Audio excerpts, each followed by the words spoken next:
Greensboro's enjoyed a lot of success attracting jobs in recent years. It's especially true at the airport. Companies like HondaJet and Boom Supersonic are creating thousands of jobs. Then there's the possibility of 10,000 more jobs if Jet Zero chooses PTI Airport for a manufacturing facility. Now, the city manager says all of these jobs created a need for 10,000 homes. I sat down with Trey Davis to dive into his plan. Growth at PTI Airport in Greensboro has ascended to heights we've never seen. I'm really excited how they continue to thrive. A surge in manufacturing interest and new jobs from companies both new and well-established. Boom Supersonic is amazing. HondaJet has just added on just over the last year, and they continue to grow.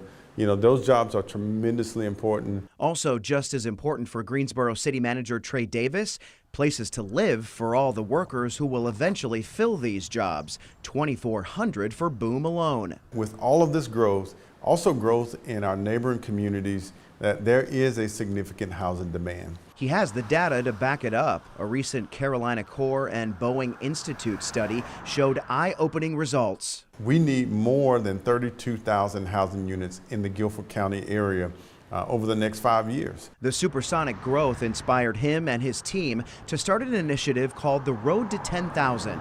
The goal is to build 10,000 housing units in Greensboro in the next 5 years. It is across the spectrum of housing types.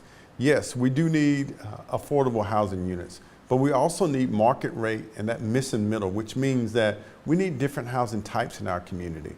The city would have to add an average of 150 units a month to reach the goal by 2030.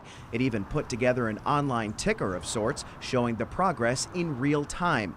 It's an aggressive plan, but is it too aggressive? I think it's definitely realistic, and I have hopes that we will well exceed 10,000 homes in the next 5 years. Davis says his confidence comes from feedback they've received from developers.